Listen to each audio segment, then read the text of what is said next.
May isang tahimik na pagkakamali na halos walang nakakapansin. Hindi ito sumisigaw, hindi nagbababala, hindi nagdudulot ng agarang sakit.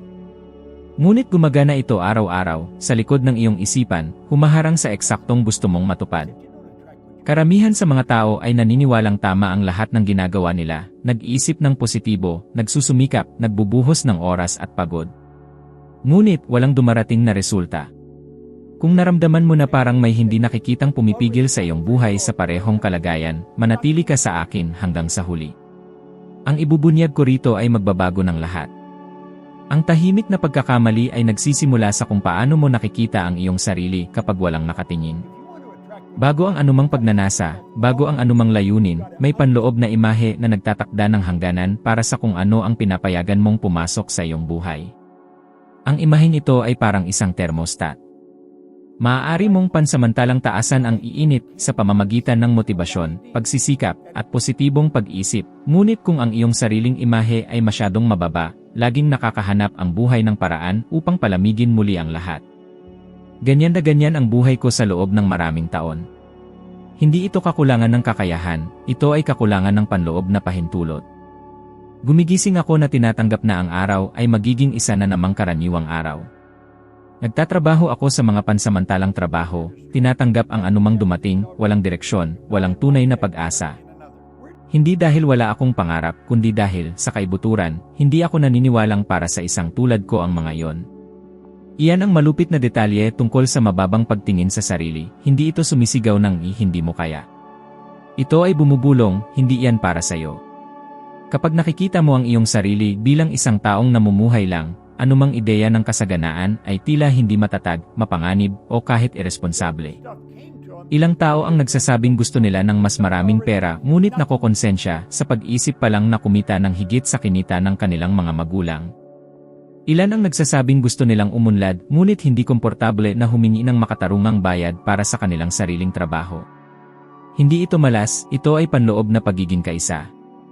Laging sinusubukan ng iyong isipan na panatilihin kang tapat sa imahe na mayroon ito sa sarili nito. Ipinapakita ng mga pag-aaral sa psikolohiyang pang-asal na ang mga taong may mababang pagtingin sa sariling halaga ay umiiwas sa mga pagkakataon kahit na malinaw ang mga ito. Nagpapaliban sila, nag-aatubili, nagdududa, at pagkatapos ay tinatawag itong pag-ingat. Sa praktika, ito ay proteksyon sa emosyonal na sarili. Mas ligtas na manatili sa nakasanayan kaysa hamunin ang isang lumang identidad. Naaalala ko ang mga pagkakataong may lumitaw na mga pagkakataon at may kung anong nagsabi sa akin na umurong. Hindi ito malay na takot. Ito ay isang kakaibang pakiramdam ng hindi pagiging kabilang na parang pumapasok ako sa isang espasyo na nakareserba para sa ibang tao. Ang pakiramdam na ito ay hindi nagmumula sa kasalukuyan. Ito ay nagmumula sa matandang pag-isip, sa mga pariralang narinig noong bata pa, sa tahimik na paghahambing mula sa mga karanasang humubog sa ideya ng kung sino ako. Ang pagkakatotoo ay hindi nagsisimula kapag iniisip mo ang gusto mo. Nagsisimula ito kapag muling tinukoy mo kung sino ka. Dahil hindi tumutugon ang universo sa paminsan-minsang pagnanasa, tumutugon ito sa paulit-ulit na paniniwala. Ang paulit-ulit na pag-isip ay lumilikha ng gawi sa isip. Ang gawi sa isip ay bumubuo ng identidad. At ang identidad ang nagtatakda ng mga resulta. Isipin kung ano ang nangyayari sa isang taong, sa loob, ay nakikita ang sarili bilang hindi sapat. Kahit na kumikita sila ng mas maraming pera, nakakaramdam sila ng pagkabalisa. Kahit na nakakatanggap sila ng pagkilala, nagtatago sila ng pagdududa. Kahit na umuunlad sila, inaasahan nila ang pagbagsak. Ang panloob na estado na ito ay lumilikha ng halos hindi nakikitang pag-ugali, padalos-dalos na desisyon, hindi magandang desisyong pinansyal, maling koneksyon. Hindi ito parusa, ito ay pagkakasabay. Sa kabilang banda, kapag nagbago ang pagtingin sa sarili, lahat ay nagbabago kasama nito. Ang mga taong nag-aayos ng kanilang panloob na pagtingin ay nagsisimulang kumilos ng iba nang hindi nila namamalayan. Nagbabago ang kanilang tindig. Nagbabago ang kanilang pananalita. Nagbabago ang kanilang pamamaraan sa pagpili. At pagkatapos lamang nito sumusunod ang panlabas na realidad. Hindi kailanman inuunahan ng buhay ang identidad, sinusundan lamang nito. May mga kilalang personalidad na ganap na binago ang kanilang landas sa pamamagitan ng pagbabago ng kanilang panloob na imahe sa sarili. Si Jim Carrey, halimbawa, ay hayagang nagsalita tungkol sa pag-iisip ng bagong identidad bago pa man lumabas ang anumang resulta. Hindi ang pera ang lumikha ng kumpiyansa. Ito ay tuloy-tuloy na kumpiyansa na nagbukas ng pinto para sa pera. Ang pariralang nagbubuod ng lahat ng ito ay simple, hindi mo nawawala ang iyong ninanais, nawawala mo ang hindi ka komportableng panatilihin. Kung ang yaman ay lumilikha ng panloob na tensyon, aalisin mo ito. Kung ang tagumpay ay lumilikha ng takot sa pagtanggi, itutulak mo ito palayo. Laging pinipili ng isip ang nakasanayan, kahit pa ito ay nakakasakit. Habang sinusubukan ng karamihan na baguhin ang kanilang buhay sa pamamagitan ng pag-aayos sa mga epekto, ilan lang ang may lakas ng loob na baguhin ang sanhi. Ang pagtingin sa sarili ang tahimik na sanhi na yon. Ito ang nagtatakda kung gaano karami ang tinatanggap mong kikitain, kung gaano karami ang tinatanggap mong pagmamahal, kung gaano karami ang tinatanggap mong paglago. At hanggat hindi ito nagbabago, anumang pagtatangka na ipakita ang isang bagay na mas malaki ay magiging isang pansamantalang pagsisikap lamang laban sa isang hindi nakikitang hangganan. Kapag naintindihan mo ito, titigil ka sa pagsisi sa sarili at magsisimula kang magreprogram. Dahil walang mali sa'yo. Mayroon lamang isang lumang imahe na humihingi ng pag-update. At kapag nangyari iyon, walang ibang pagpipilian ang panlabas na mundo kundi sundin. Sa matagal na panahon, naniwala ako na kung mas magsisikap ako, mas obligado ang buhay na gantimpalaan ako. Ang ideyang ito ay malalim na nakabaon sa karamihan ng tao. Nagsusumikap ng husto, isinasakripisyo ang mga weekend, nilulunok ang pagkadismaya, tinitiis ang mga kapaligirang nakakadurog ng kaluluwa. Ngunit, hindi pa rin sumusunod ang mga resulta. Ito ay lumilikha ng sama ng loob, pagkapagod, at, sa paglipas ng panahon, kawalan ng paniniwala.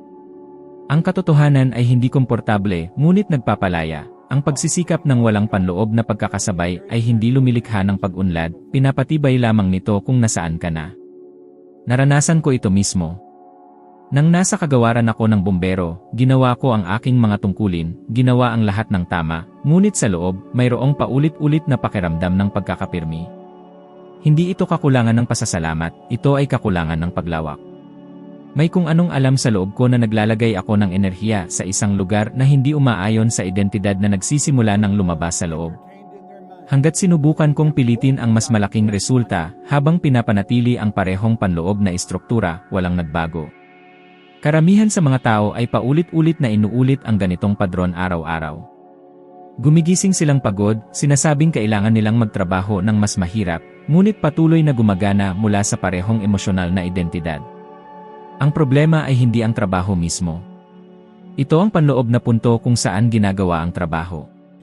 Kapag hindi nakahanay ang isip, ang pagsisikap ay nagiging paglaban. At ang paglaban ay kumukonsumo ng enerhiya ng walang nalilikhang pag-unlad. Ipinapakita ng pananaliksik sa pag-ugali ng tao na ang mga taong naniniwala na ang tagumpay ay nakasalalay lamang sa pagsisikap ay may tendensyang baliwalain ang mga panloob na salik tulad ng identidad, pagtingin sa sariling halaga, at emosyonal na pagkakaugnay. Ang resulta ay malubhang pagkapagod. Gumagawa sila ng mas marami at nakakatanggap ng mas kaunti. At pagkatapos ay nagpapasya sila na hindi makatarungan ang mundo, samantalang sa realidad, nagiging tapat lamang sila sa isang lumang pagtingin sa sarili. Nang magpasya akong umalis sa kagawaran ng bombero, hindi ito padalos-dalos na desisyon. Ito ay isang desisyong nagmula sa isang tahimik na panloob na pag-aayos. Hindi ko na nakita ang aking sarili bilang isang taong limitado sa mga available na pagpipilian. Ang pagbabagong ito ay nangyari bago pa man ang anumang panlabas na resulta. Nang buksan ko ang aking negosyo ng paglilinis, wala akong karanasan sa negosyo, walang formal na pagsasanay, at walang katiyakan. Ang mayroon ako ay isang bagong panloob na batayan. Sa unang taon, ang negosyo ay nakalikha ng higit sa $100,000. Hindi ito nangyari dahil pambihira ang industriya. Nangyari ito dahil hindi ko na sinusubukang lumago mula sa parehong identidad. Ito ay isang mahalagang punto, ang napapanatiling resulta ay hindi kailanman nauuna sa panloob na pagbabago. Sumusunod ito. Palagi. Kapag sinubukan mong lumago nang hindi nakahanay ang kung sino ka sa kung ano ang ginagawa mo, ang isip ay lumilikha ng halos hindi nakikitang sabotahe. Pagpapaliban, maling kalkulang desisyon, takot sa pagsingil, takot sa paglawak, takot magkamali. Lahat ng ito ay tila makatuwiran, ngunit ito ay ang lumang identidad lamang na sinusubukang mabuhay.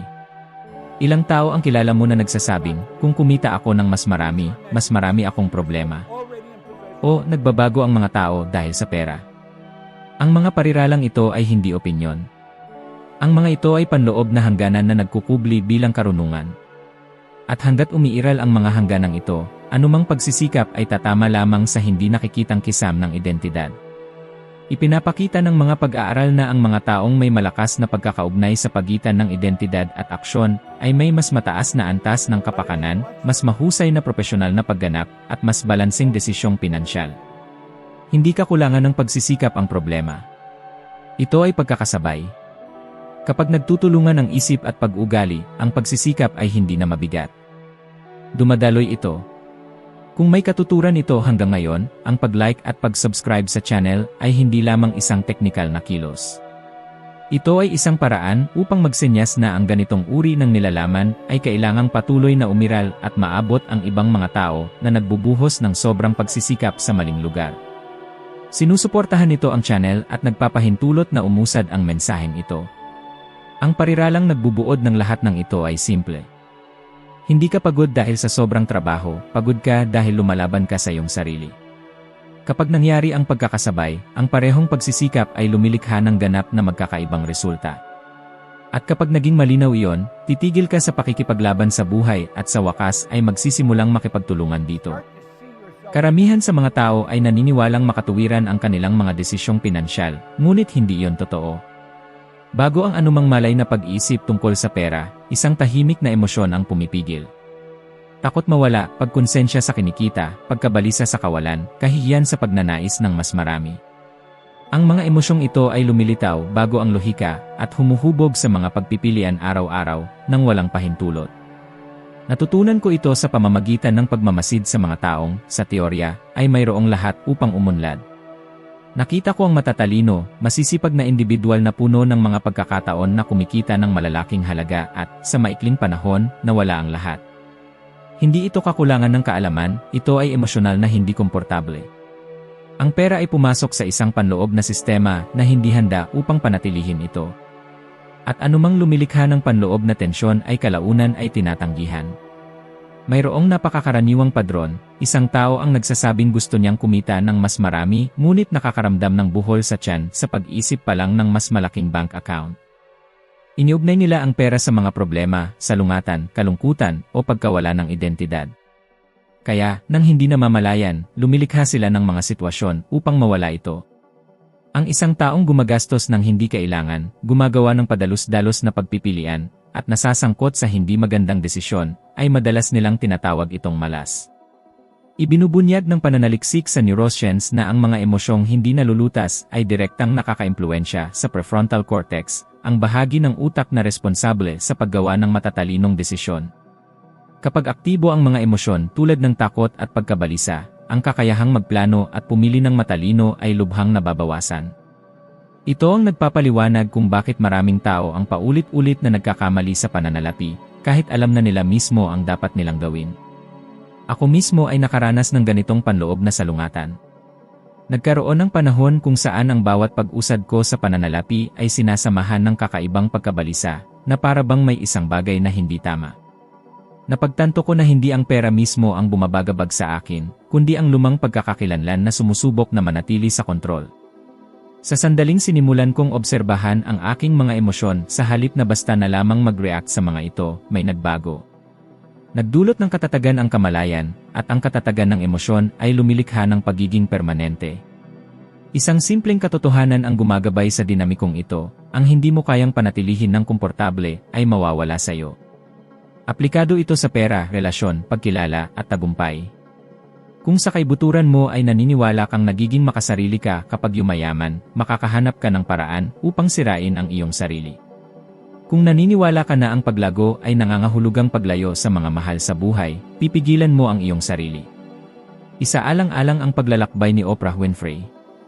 Bago ang anumang napakalaking kayamanan, nagkaroon ng malalim na paggawa sa emosyonal na pagkakakilanlan at pagpapahalaga sa sarili. Ang pera ay dumating kalaunan bilang direktang resulta ng matatag na panloob na pundasyon. Sa kabaligtaran, mayroong mga pampublikong personalidad na mabilis na nakamit ang kasikatan at yaman, nang walang ganitong panloob na pagkakahanay, na nauwi lamang sa mga siklo ng pagkasira ng sarili, mga adiksyon, at pagkalugi. Hindi lumilikha ng kaguluhan ang pera, pinapalaki lamang nito kung ano na ang nasa loob. Isa pang mahalagang punto, lampas sa isang partikular na antas ng kita, ipinapakita ng mga pag-aaral na ang pagtaas ng pera ay hindi lumilikha ng higit na kaligayahan kung kulang ang emosyonal na seguridad. Ang mga taong may maling emosyonal na pagkakahanay ay gumagamit ng pera upang pansamantalang maibsan ang tensyon, hindi upang bumuo ng pamatagalang kaganapan. Bumibili sila upang manhid, hindi upang umunlad. Narito ang isang simple ngunit malalim na ehersisyo. Sa loob ng ilang araw, tuwing maiisip mo ang pera, obserbahan ang pinakaunang emosyon na lumilitaw. Huwag subuking baguhin, bigyang katwiran, o ituwid ito. Basta obserbahan lamang. Ang antas na ito ng kamalayan ay otomatikong nagsisimulang buwagin ang mga lumang pattern. Kapag kinilala mo ang emosyon, nawawala ang di nakikitang kapit nito na minsan ay hawak sa iyong mga desisyon. Ang pagpapakita ay hindi tumutugon sa kung ano lamang ang sinasabi mong gusto mo. Tumutugon ito sa kung ano ang pakiramdam mong ligtas na panatilihin. Kapag nakahanay ang iyong mga emosyon sa iyong mga pagnanasa, ang pera ay tumitigil sa pagiging pinagmulan ng tensyon at nagiging kasangkapan lamang. Sa puntong iyon, ang iyong buhay pinansyal ay nagsisimulang ayusin ang sarili nito nang may mas kaunting pagsisikap. Ang magpakita ay hindi ang humingi sa universo na may mangyari. Ang magpakita ay ang panloob na pagiging sino kakailangan, bago pa man lumabas ang anumang panlabas na ebidensya. Karamihan sa mga tao ay iniiwan ang proseso sa puntong ito. Maaari silang mag-visualize, magpatibay, at maging excited pa nga sa loob ng ilang araw, ngunit sumusuko sila sa sandaling hindi pa nagbabago ang realidad. Nangyayari ito dahil madali ang maghangad. Ang pagpapanatili ng bagong pagkakakilanlan sa gitna ng kawalan ng agarang resulta ay humihingi ng panloob na kapanahunan. Nagkaroon ng mahalagang yugto sa aking buhay nang lubos kong maunawaan ito. Matapos makatagpo ng mga bagong ideya, sinimulan kong pag-aralan ang mga konsepto tungkol sa isip, mga paradigma, at layunin araw-araw, paulit-ulit. Hindi dahil nakikita ko ang agarang resulta, kundi dahil kailangan kong maging komportable sa isang bagong bersyon ng aking sarili. Ang aking isip ay lumaban bawat araw. Ibinulong nito na sobra na sinasayang ko ang aking oras na wala pang nagbabago. Gayunpaman, nagpatuloy ako. Hindi ito panlabas na disiplina, ito ay isang panloob na pangako. Isang kakaibang bagay ang naganap sa prosesong ito. Bago pa man magkaroon ng anumang pinansyal na kita, nagsimulang magbago ang aking pag-ugali. Sinimulan kong tanggihan ang mga sitwasyon na dati kong tinatanggap dahil sa takot. Nagsimula akong ipahayag ng mas mabuti ang aking sarili.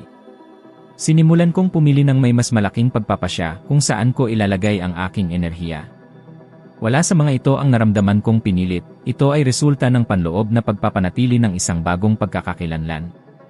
Nagsimula ang pagpapakita doon, matagal na bago pa man magkaroon ng anumang nakikitang resulta. Ang isip ng tao ay nakakondisyon na maniwala na ang mga resulta ay nauuna sa panloob na pagbabago. Ang totoo ay eksaktong kabaligtaran. Ipinapakita ng pananaliksik sa sikolohiya na hinahanap ng utak ang pagkakapare-pareho sa pagitan ng pagkakakilanlan at kapaligiran. Kapag pinaninindigan mo ang isang bagong pagkakakilanlan sa loob ng sapat na panahon, nagsisimulang ayusin ng iyong utak ang mga desisyon, pananaw, at aksyon upang mabawasan ang panloob na salungatan. Pagkatapos, ang panlabas na realidad ay nagbabago bilang resulta ng panloob na pagkakaisa na ito. Karamihan sa mga tao ay hindi nabibigo dahil sa negatibong pag-isip. Nabibigo sila dahil hindi nila napapanatili ang bagong pattern kapag nagsimulang sumigaw ang luma. Bumabalik sila kapag nagpahayag ng pagdududa ang mga miyembro ng pamilya, kapag kinukutya sila ng mga kaibigan, o kapag ang mga numero ay hindi pa rin nagpapakita ng nais na pagbabago. Ang magpanatili ay ang manatiling tapat sa iyong bagong sarili kahit walang pumapalakpak. Ang pagpapakita ng yaman, halimbawa, ay hindi tungkol sa pagbigkas ng mga paninindigan tungkol sa pera. Ito ay tungkol sa pag-arte araw-araw bilang isang taong gumagalang sa halaga, oras, at layunin. Ito ay tungkol sa hindi paggastos upang humanga. Ito ay tungkol sa hindi pagbababa ng sarili sa mga pag-uusap. Ito ay tungkol sa hindi pagtanggap ng emosyonal o pinansyal na mga kapiraso. Ang maliliit na pag-ugaling ito ay tahimik na pagpapahayag ng pagkakakilanlan, at tumutugon sa mga ito ang universo ng may ganap na katumpakan. May malaking pagkakaiba sa pagitan ng pag-asa at desisyon. Ang pag-asa ay paghihintay na may magbago. Ang desisyon ay pagpapanatili ng kung sino ang pinili mong maging hanggang sa maging hindi maiiwasan ang pagbabago. Hindi sinusubok ng buhay ang iyong pananampalataya, sinasalamin lamang nito ang iyong pagiging pare-pareho. Ipinapakita ng mga pag-aaral na ang mga taong nagpapanatili ng mga gawi na nakahanay sa kanilang ninanais na pagkakakilanlan sa matagal na panahon ay nakakaranas ng mas malaking emosyonal na katatagan, pinabuting kalinawan sa pananalapi, at mas mataas na antas ng kapakanan. Hindi ito dahil naging mas madali ang buhay, kundi dahil huminto sila sa panloob na pagbabago-bago. Narito ang isang simple ngunit makapangyarihang hamon. Sa loob ng 30 araw, kumilos na para bang lubos mong iginagalang ang iyong sarili. Obserbahan kung paano ka magsalita, kung paano ka magpasya, kung paano ka mag-react. Huwag ipaliwanag ang iyong mga plano. Huwag humingi ng pagpapatunay. Basta panatilihin lang. Sa pagtatapos ng panahong ito, mapansin kung ano ang nagsisimulang ayusin ang sarili nito sa paligid mo. Ang mga tao, pagkakataon, at ideya ay mabilis na tumutugon sa isang matatag na pagkakakilanlan. Hindi mo kailangang kumbinsihin ang sinuman. Kailangan mo lamang magpatuloy. Kapag pinaninindigan mo ang bagong bersyon ng iyong sarili sa loob ng sapat na panahon, ang pagpapakita ay tumitigil na maging isang malayong layunin at nagiging isang natural na resulta. At kapag nangyari iyon, tumitigil ang buhay sa paglaban at sa wakas ay nagsisimulang makipagtulungan. Kung may anumang bahagi nito ang umalingaw-ngaw sa iyo, ito ay dahil sa isang antas. Ang mensaheng ito ay kung ano na ang kailangan mong marinig ngayon. Madalas, hindi ito tungkol sa pag-aaral ng isang ganap na bagong bagay, kundi tungkol sa pag-alala kung sino ka na noon pa man ay may potensyal na maging. Mayroong mga taong malapit sa iyo na labis na nagsisikap, nagtatago ng tahimik na pagdududa, naniniwala na ang problema ay kakulangan ng kakayahan gayong. Sa katotohanan, ito ay isang panloob na di pagkakasundo lamang. Kung may pumasok sa isip mo habang nakikinig dito, mangyaring ibahagi ang video na ito sa kanila. Minsan, ang isang ideya sa tamang oras ay maaaring magpabago ng isang buong direksyon. Salamat sa iyong pagiging narito, sa paglalaan ng oras na ito para sa iyong sarili, at sa pagpapanatili ng bukas na isip upang lumago. Inaasahan kong makikita ka sa susunod na video.